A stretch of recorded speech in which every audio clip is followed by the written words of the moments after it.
Hey guys, welcome back to my channel. It's your girl Laksmy and I am back with a new video. On today's video, we're going to be addressing boys like you saw on the title.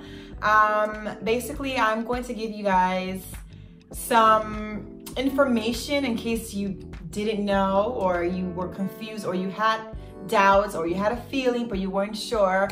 I'm gonna give you guys 10 signs that he's not the one for you. So if you're interested in watching this video, then stay tuned. All right, so this video is it might be a little bit long because I have a lot to talk about. Now, I'm not gonna go into too much personal information, but I felt like I needed to sit down here and just talk to you guys, or well, talk to you girls, because this video is specifically for the girls, about, you know, that significant other that you have in your life right now, or that you're thinking about welcoming into your life, or that you wish to have someday in your life. Now, I am not no therapist. I am not a love guru. I have not, you know, I'm none of those things. I am just somebody who has gone through shit. So, you know, I feel like I have miles on me when it comes to this topic, so I can give you my honest opinion and maybe share some insight. You know what I mean? And these are the kind of things that I've also researched through my self-love journey. And, you know, it's insane because seeing these things online or on paper, on books, on, you know, other things and other people saying it also makes me feel like, damn, like I was really dodging, like just avoiding these red flags and nothing good ever came from it. But anyway, let me stop rambling and let me just jump into the video. It's gonna be 10 signs that he's not the one for you. Sign number one that he's not the guy for you is when you can't be yourself. Do you ever feel like he criticizes you? Do you ever feel like just you have to like walk around eggshells around him just so he's not bothered? Do you ever feel like you're not the same person when you're around your friends as, you know, when you're around him, if you feel like you're two different people? If you answered yes to any of those questions, answer yourself this question. Do you really want to spend the rest of your life with someone who makes you feel that way? Like, would you really picture yourself being with someone who doesn't allow you to be yourself? You know, you can't be funny and loud and bubbly because he doesn't like loud girls. You know, you have to basically compress yourself into a bottle, into a jar, just so he can be happy and content with you. But then again, you're throwing away your true self. You're throwing away your happy self, your, you know, rambunctious self, your bubbly self. You know what I mean? If you answer no to my last question, then that's amazing because you deserve to be able to, you know, feed a relationship where you can be yourself. You should be able to be yourself at all times around your significant other. Shit, you're allowed to do whatever the hell you want. You should be able to feel happy enough and comfortable enough to be yourself at all times in whatever relationship you're in. So that's sign number one. Sign number two, are you the only one giving 100%? This touches home for me because I have been in that relationship. I have been in a relationship where I feel like I am the only one putting in the effort. I am the only one trying to commit. I am the only one trying to, you know, build goals and just, you know, move up basically, not just settle on the whole, you know, we're dating phase and that's it. You know what I mean? At the end of the day, you know, you're only getting older. You want to either build a family or, you know, just have set goals for the future, and the goals are always, you know, meant to make you grow. What is the purpose of you being with someone who's not even making an effort, who's not even putting in their 50%? You know what I mean? Relationship is about you give and you take. If you feel like you are the only one who's giving and that person is just taking, you need to take a second look at that relationship.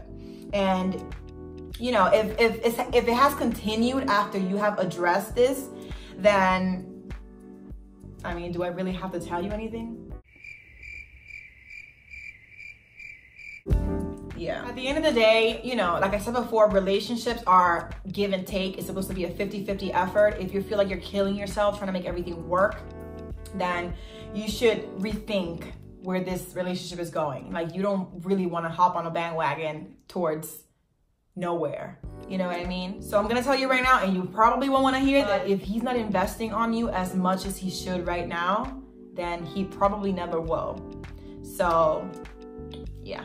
Sign number three, you're ignoring a deal breaker. This is also another thing that I have, my goodness, like dodged so many times, just because, you know, you're in the phase where you're just like either, you know, falling in love with this person or already madly in love with this person, or you've been with this person for so long already that you just feel like, oh, I really don't even want to get back into the dating game and go through the whole process of getting to know someone else and them getting to know me, and, you know, feeling comfortable with my body around someone new. Like you think about all these things, and all this shit like starts like rumbling up in your head and scrambling in your head. Now, when I talk about ignoring deal breakers, I'm not talking about, you know, your ideal guy list. Like, oh my God, he has to be 6'4", blonde hair, blue eyes. I'm not talking about that. By deal breaker, I'm talking about the list of things that you will never in life compromise on, because these are like must-have quality or just common goals. Like, you know, just the things that you would never compromise on because they are a must. At least that's what you said to yourself up until this moment, when you're realizing that you are actually compromising all those things because you want to stay with this person, whether it's for love or looks or because of history or because of whatever. If you sit down and you really start thinking, ignore the traffic, I'm sorry, and you really start thinking about the fact that, you know what, I always said I was never going to be with a guy that, let's give an example, this is just throwing out something, that, you know, cheated on an ex-girlfriend or whatever, because, you know, once a cheater, always a cheater. But then you mess with the guy that you know has a track record of cheating, and then you live a relationship where you're always doubting because you know he has a cheating past. You just compromise on something that you said you would never compromise on. Or, you know what, I have kids, I don't want to be with somebody that smokes cigarettes or anything like that because I don't want my kids around that environment. But you fell in love with a guy that smokes. Now, you know, how do you, these are things that you compromise on, things that you always said you wouldn't compromise. My point is, it doesn't matter how much you love the man. If he comes with deal breakers attached to him, you're basically selling yourself short. You're settling for something that you never even wanted in the first place. That's why we give ourselves standards. That's why we give ourselves, you know, goals, or just, you know, we make a list of the kind of things that we want, the kind of qualities we want in a man. And you settling for something other than what you basically promised yourself, something that you know that you deserve, you're selling yourself short. It's not even his fault. That's like on you. Sign number 4, has he lied to you? Now, a lot of people might think, oh, we all lie. You know, people lie. It's just what people do. Yeah, people lie.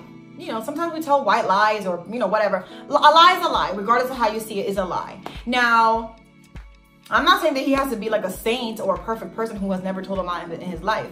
But if he's lying to you about like simple, insignificant things, you already know. You can already trust and believe that he's gonna completely just build a whole world out of something bigger.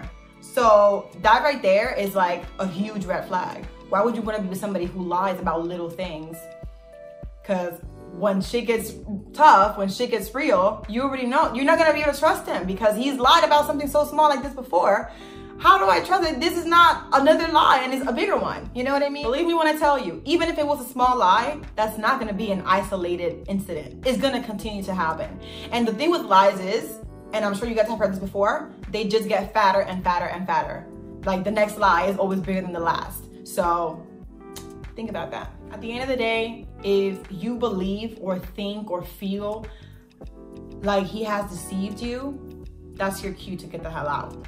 That's it. Because you, from that point on, you will never feel comfortable and you will never feel trusting in that relationship. And who wants to be in a relationship where you can't trust your partner? Sign number 5 is they're always like a moving target. Like, you can never just put a pin on something when it comes to this person. They're always just elongating shit, or just, oh, you know what, I'll do this with you when I'm done with this, or I promise we're gonna try to book this trip for this, but always elongates it, or you know, I'll start spending time with you after this project is done, or I promise I'm gonna be doing this after I pay this off, or I promise I'm gonna do this after. You can never settle on something with this person. There's always an excuse, there's always something coming up, there's always just other things around. What the hell? Why? Like, why would you wanna, why would you be with someone who just, you can't put a pin on it? Like, you can't just be like, you know what, this is secured, this is what we're doing, this is what is happening. Like, something's always moving around. It's unstable. Like, it is just unstable at all times. That right there is a humongous red flag. You, at this point, you know, if you're watching this video, I'm assuming you at this point in your life know that you want to be in something serious. You want to start planning, you want to start building, you want to start setting goals, you want to start. Why are you, if you know he's not doing any of these things, if you know that everything's always a moving target, why are you chasing this target? Why are you chasing a moving target?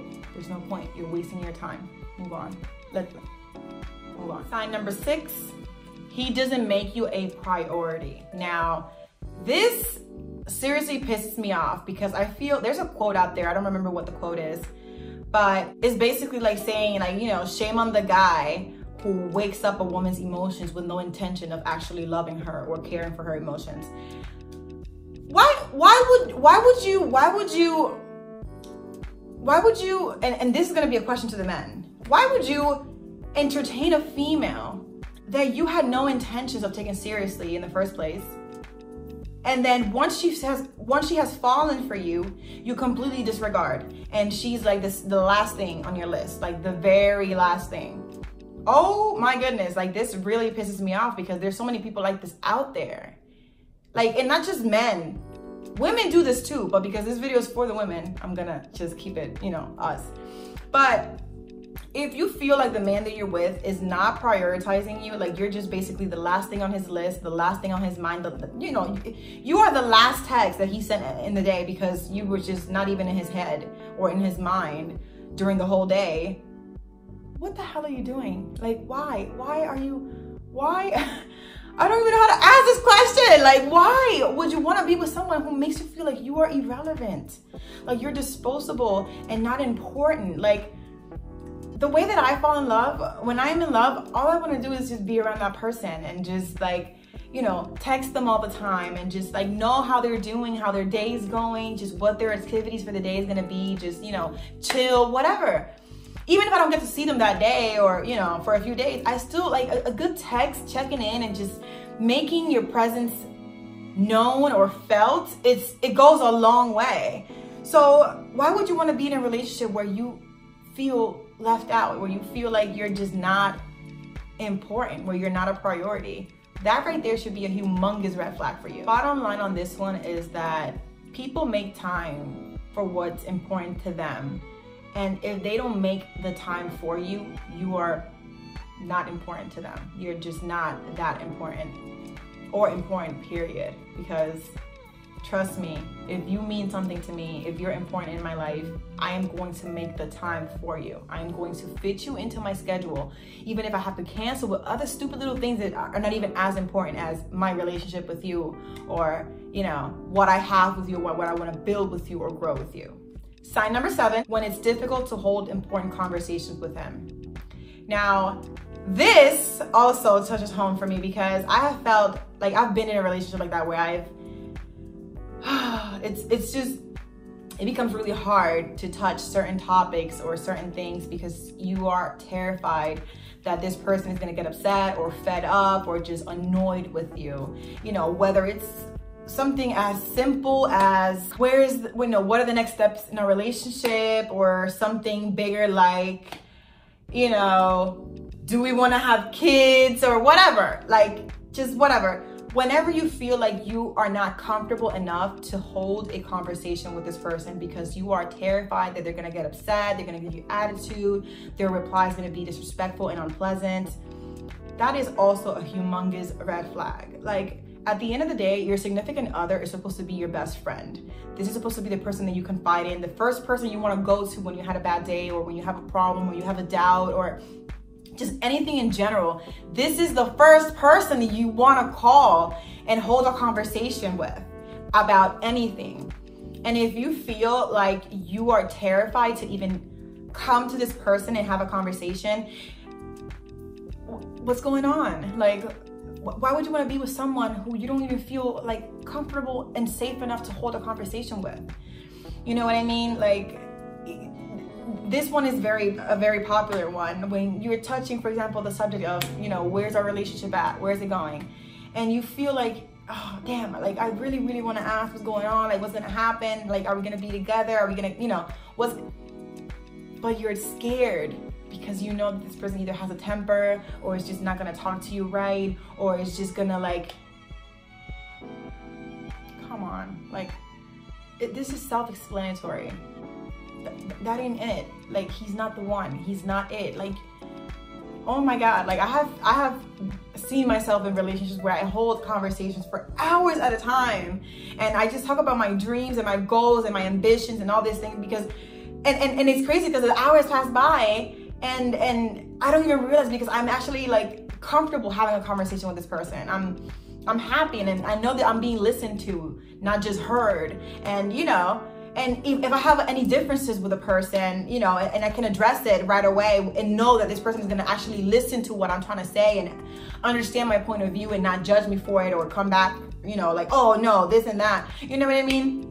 At the end of the day, if you feel like you can't have a serious conversation with this person because it intimidates you, I mean, is it not a cue?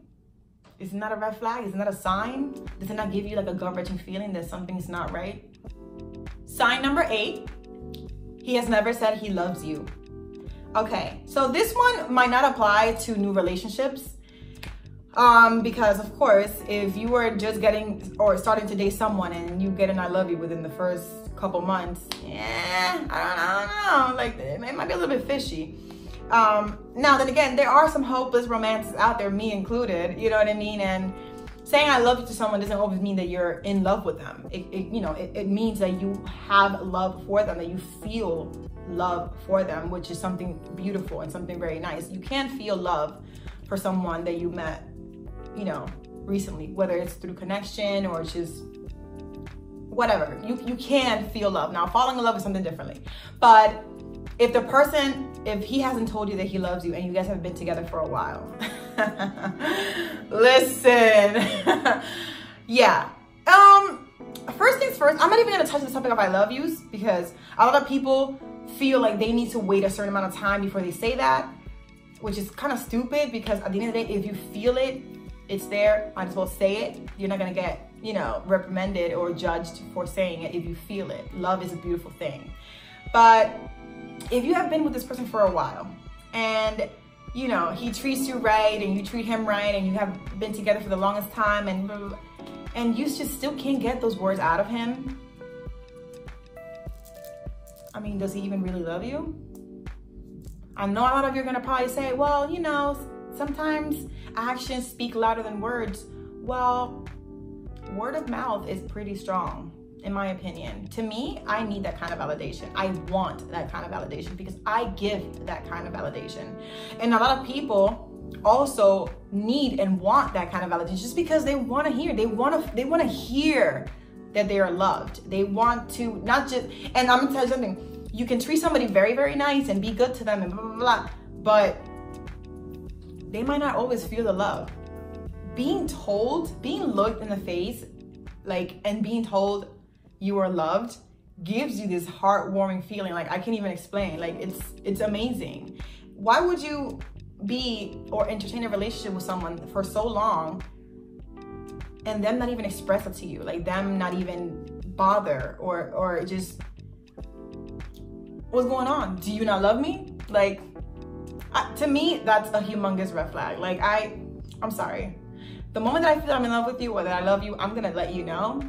Now, right then and there, if you don't feel it, you are not obligated to say it. But don't be with me for 6 months to a year to more and not say that you love me. You knowing that you do love me just because you want to play hardball. You're playing games. In a relationship, in a serious relationship, we don't got time for games, honey. We don't got time for games. Say it with your chest. To be honest with you, from what I have seen from friends, and even also once with myself, if they elongate the process of, or the time of telling you that they love you, is often because they don't want the relationship to become more serious. And, life is too short. Why would you want to be with someone who is just not interested in being serious with you? Sign number 9, he has been unfaithful to you. Now,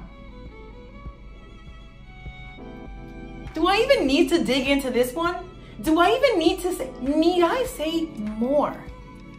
If he has cheated on you, he has proven, sign number 8, which is he doesn't love you.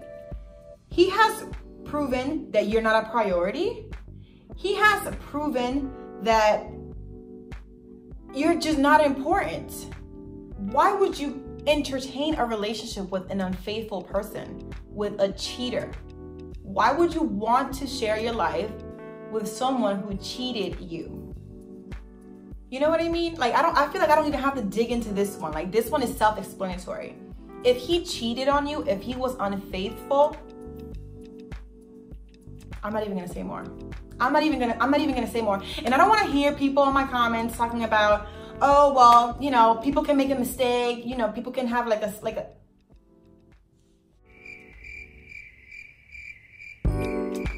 If you forgive a man who cheated on you, that shows your worth.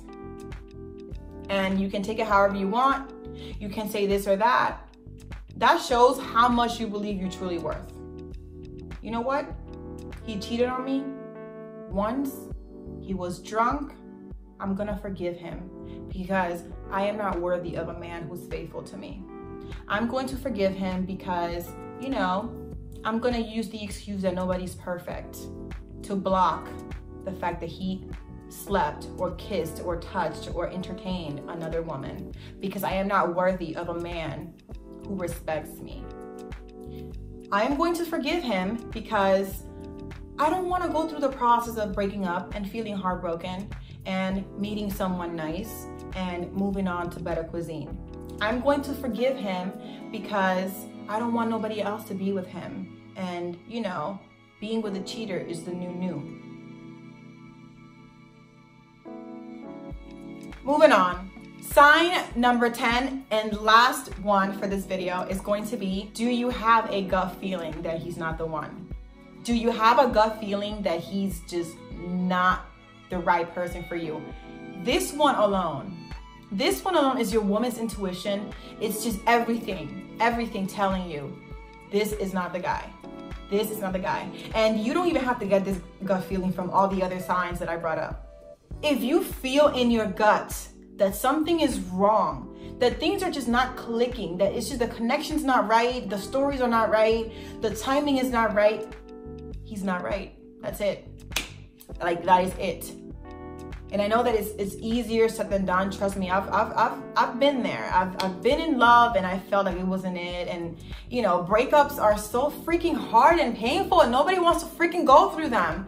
But at the end of the day, if you have a feeling in your gut, if you feel like just something's off, why would you not give yourself the benefit of the doubt? Why would you not give yourself the opportunity to let go and remove yourself from something that doesn't feel right? Focus on your self-love and eventually find someone who makes everything feel okay. Someone who just makes it click. Someone that you know what, you'll be like, damn, it all makes sense now. This is why I felt this way in the past. This wasn't the person. You know what I mean? At the end of the day, why would you want to be in a relationship with someone who doesn't give you butterflies in your tummy, but gives you actual stomach aches? No matter how deeply you think you love someone or you actually love someone, if your natural instincts are telling you that this person is not right for you, that, you know, just certain things that are happening in the relationship, or certain things that, you know, have happened with him in the past, or whatever, anything in general that's just giving you that instinct that just something's not right, you need to follow your gut. You need to follow your instincts. Like, I'm telling you, women's intuition, don't play. So just to end it with this, you know, as much as you want to be in a loving relationship, it's never really a loving relationship, in a happy relationship, and a healthy relationship, if you don't feel right about the relationship. So just let that sink in really quick. Just think about it, and don't just take it from me. A lot of these things that I'm telling you guys is because I've lived them. I've gone through relationships like this before, and I've learned from them. And I'm pretty sure at this point in my life, you know, almost reaching 30, let me stop, because I'm only 28, but you know what I mean? Like, I know what I want. And if you're watching this video, it's because you know what you want and you're confused on what moves to make. Now, don't be telling your boyfriends that this was the video that made you guys break up with them, because I plead the fifth. I'm just talking to my homegirls. I'm just talking to, you know, whatever females out there that's confused and just knows that she knows something, that she feels like this, but hasn't really tapped into that feeling, or, you know, that instinct, or they just needed a little push of motivation to just walk away from something toxic, or something that's just not it, or not right for her. If this video helped you in any way, please give your girl a thumbs up. Subscribe to my channel if you have not subscribed already. Let me know if you guys like videos like this one, where I sit down with you guys and just talk and, you know, give you guys advice, or just talk about my personal experiences. I would love to do that. Leave me comments down below on what you think. If you guys want to share other things that you believe that are, like, you know, red flags for, you know, a relationship that's not healthy, leave them in the comments down below. And just chat with me. Let's talk. Let's become friends. That sums up this video. Thank you guys so much for watching, and I'll catch you guys on my next one. Bye.